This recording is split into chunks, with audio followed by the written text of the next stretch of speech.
যৌন তরঙ্গ দিতে শুরু করে দেন, উতাল পাতাল যৌবন আসতে শুরু করলো। আর মেয়েদের 9 বছর থেকে 13 বছরের ভিতরে যৌবন আসতে শুরু করে দিল।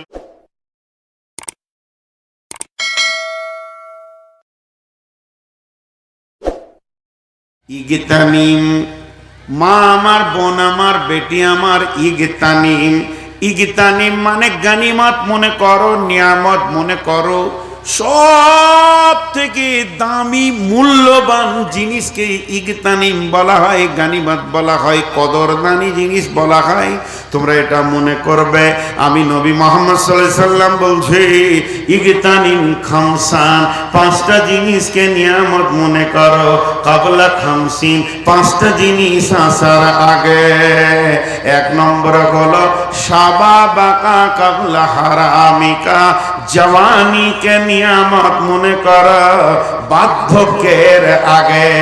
তুমি যেদিন জন্ম নিয়েছিলে, কি নারী কি পুরুষ, তোমার ভিতরে যৌন তরঙ্গ ছিল না, তোমার ভিতরে যৌবনের উতাল পাতাল ছিল না।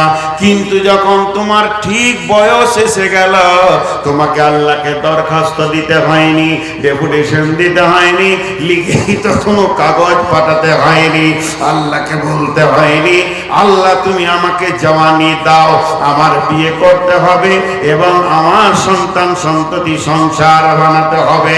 কিন্তু আমার আল্লাহ ঠিক টাইমে পুরুষের 13 থেকে 14 বছরের ভিতরে যৌন তরঙ্গ দিতে শুরু করে দেন, উতাল পাতাল যৌবন আসতে শুরু করলো। আর মেয়েদের 9 বছর থেকে 13 বছরের ভিতরে যৌবন আসতে শুরু করে দিল। এটা আমার আল্লাহ দিয়ে দেন। এইরকম যৌবনটা থাকতে থাকতে থাকতে থাকতে যৌবনটা বডির ভিতরে বাস করে, সে বডিতেই থাকে, বডির মধ্যে একটা উতাল পাতাল জোয়ার ভাটা তৈরি করে। এটা করতে করতে একদিন যৌবনটা দুপ করে পালিয়ে যায়, আর সেই উত্তালটা থাকে না। আল্লাহ তখন ওই লোকটাকে তার গর্দন ধরে জওয়ানের ঘর থেকে বের করে বার্ধক্যের প্যান্ডেলে ভরে দেয়, বার্ধক্যের ঘরে ভরে দেয়। তখন যদি লোকটা মাথা ঠোকে কাঁদে, আল্লাহ তুমি একবার 18 বছর 16 বছরের জওয়ান বানিয়ে দাও, আর তুমি দ্বিতীয় চান্স পাবে না। বিশ্ব নবী বলছেন এই জওয়ানিটা হচ্ছে নিয়ামত, এই জওয়ানিটা হচ্ছে সব থেকে দামি জিনিস। তুমি খেয়াল করে রাখবে, তুমি হুঁশ করে থাকবে, অলসতায় জওয়ানিটাকে পার করে দিও না। ঠিক ঠিক ঠিক ঠিক কাজে লাগিয়ে নেবে, কারণ জওয়ানি একবার আসবে আর দ্বিতীয়বার আসবে না।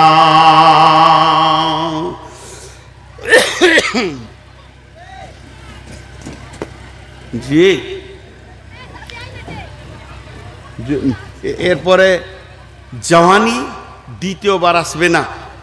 এবারে জওয়ানি 2 রকম, মেয়েদের আলাদা, পুরুষের আলাদা। এটা খুব হালকা বলবো, বেশি বলবো না, ইশারাই বলবো। জওয়ানি 2 রকম, মেয়েদের জওয়ানি আলাদা, পুরুষের জওয়ানি আলাদা। আগুন, আগুনের খাবার 2টা।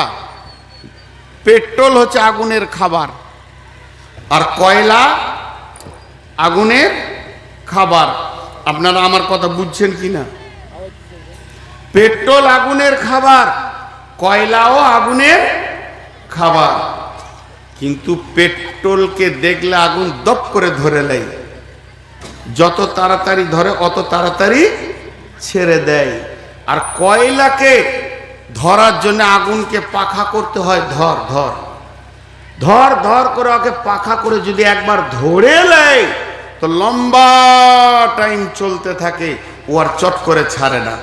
বুঝে এলো? জোরে বলেন, বুঝে এলো? তাহলে 2টা যৌবনের নাম কি দেবেন? একটার নাম চাপা, একটার নাম উগ্র। একটার নাম চাপা আর একটা নাম উগ্র। পুরুষের যৌবন হলো উগ্র, পেট্রোলের মতো, আর মেয়েদের যৌবন হলো চাপা, কয়লার মতো। পুরুষ যখনই স্ত্রী দেখবে, মহিলা দেখবে, সঙ্গে সঙ্গে সৈন্যের মতো রেডি হয়ে যাবে। যত তাড়াতাড়ি রেডি হবে তত তাড়াতাড়ি যৌবন জগৎ থেকে বেরিয়ে চলে আসতে পারবে। কিন্তু মেয়েদেরকে যৌন চেতনা দিতে গেলে সময় লাগে। যত সময় লাগুক না কেন, একবার চেতনা আসলেও সেটা আস্তে আস্তে মিটাতে সময় লাগে। আল্লাহ তাবারাক ওয়া তাআলা দুইজনকে দুই রকম যৌবন দিলেন। এবার মেয়েদেরকে আগে বলি, ওরে আমার বেটি, আপনারা আমার দিকে একটু ধ্যান দেন, আমার কথার দিকে।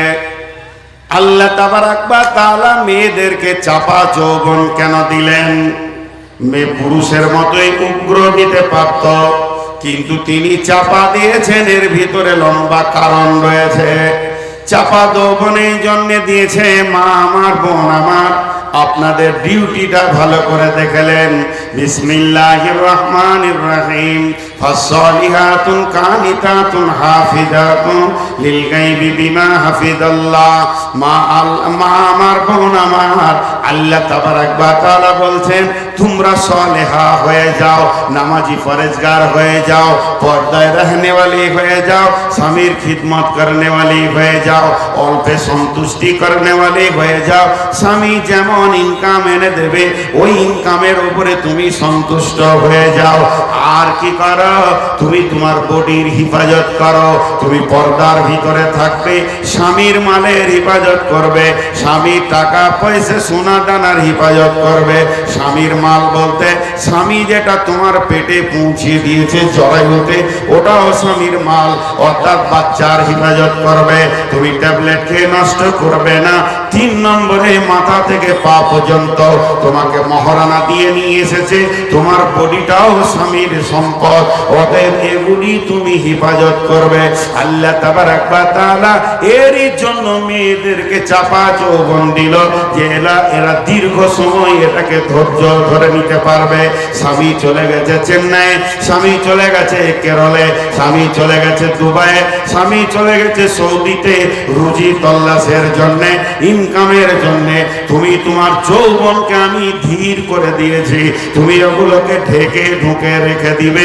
খবরদার, তুমি তোমার বদ আচরণ মানুষের কাছে তুলে ধরবে না।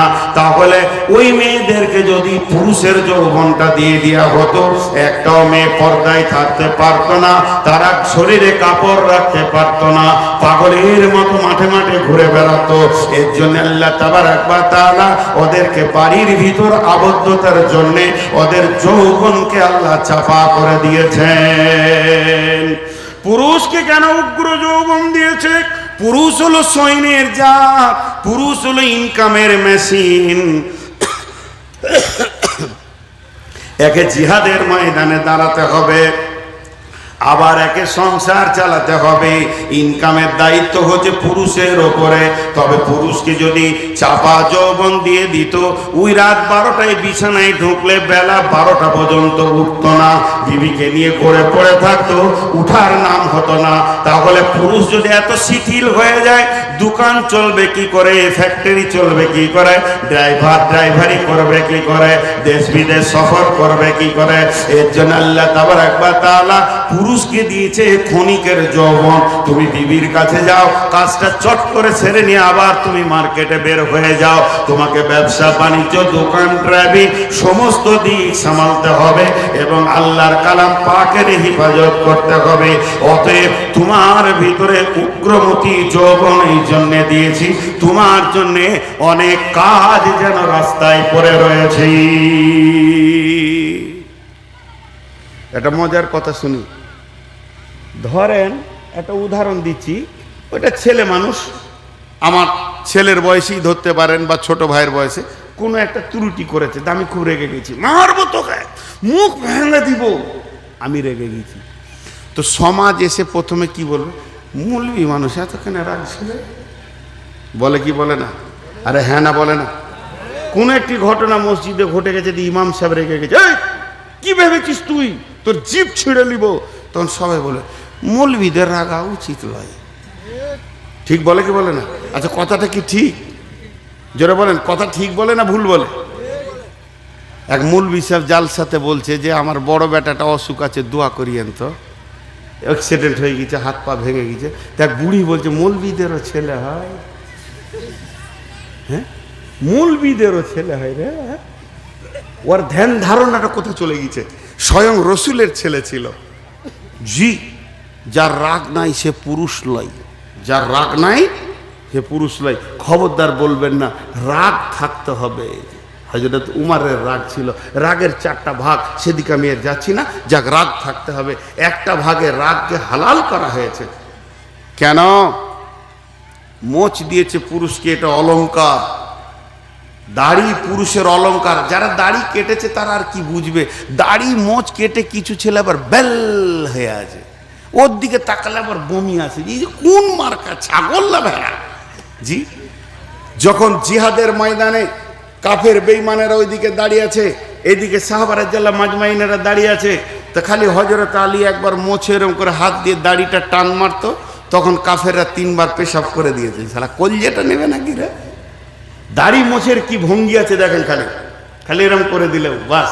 হযরত উমার খালি একবার মোছে হাত দিলেই তখন কাফেরদের ভিতর থর কলজেটা খাবে নাকি? তোর দাড়ি নাই তা হাত দিবি, কোথাও মোছে নাই তা হাত দিবি, বেল হয়ে আছে।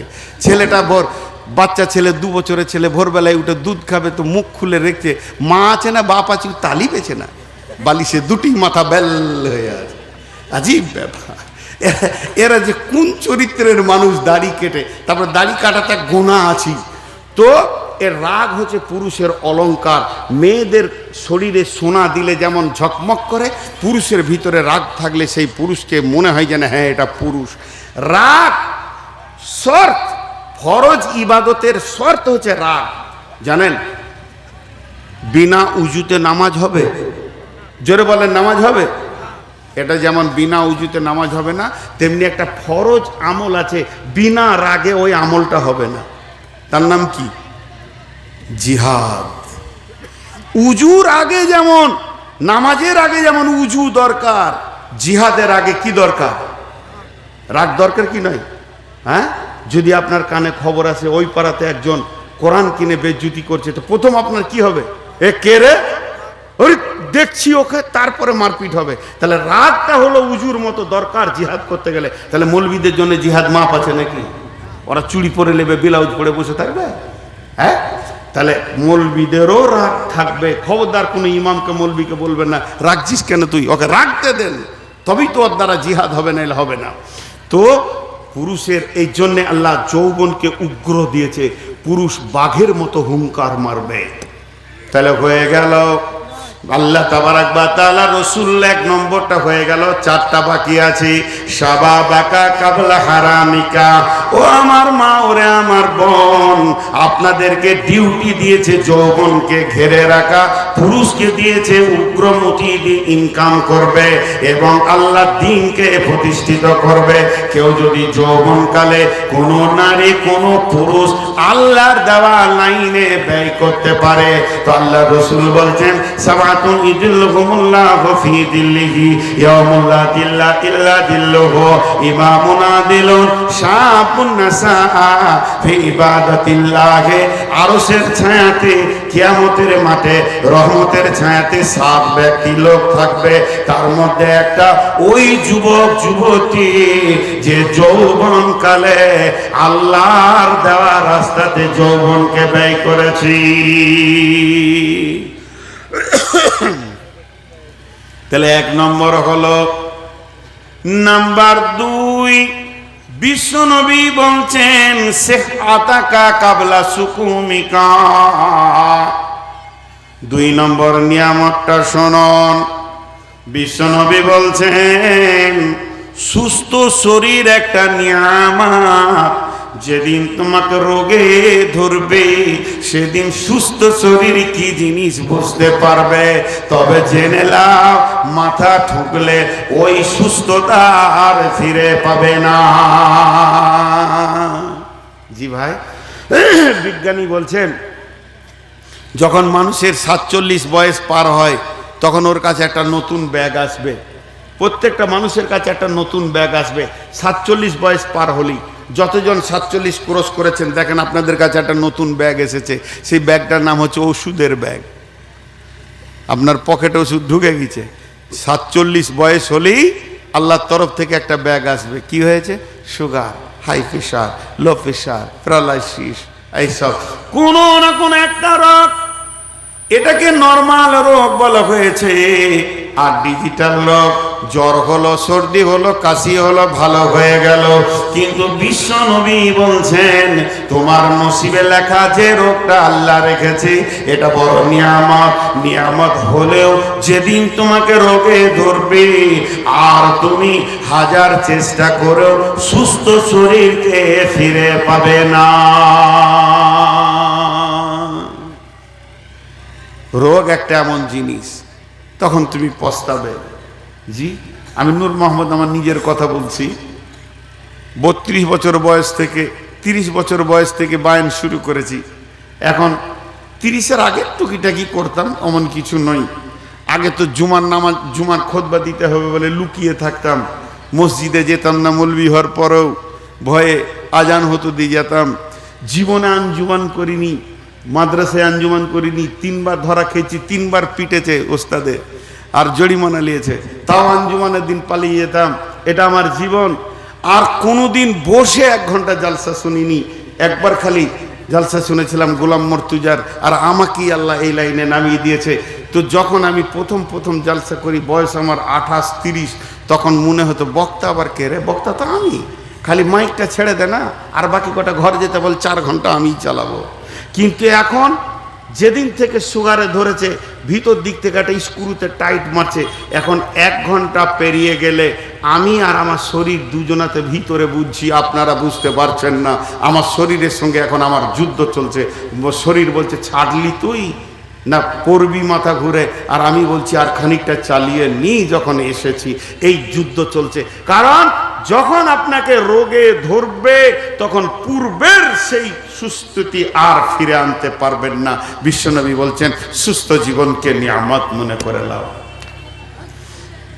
এই বাপ, তোদেরকে আমি অনেকক্ষণ থেকে দেখছি, তোরা মাদ্রাসার ছাত্র, অনেক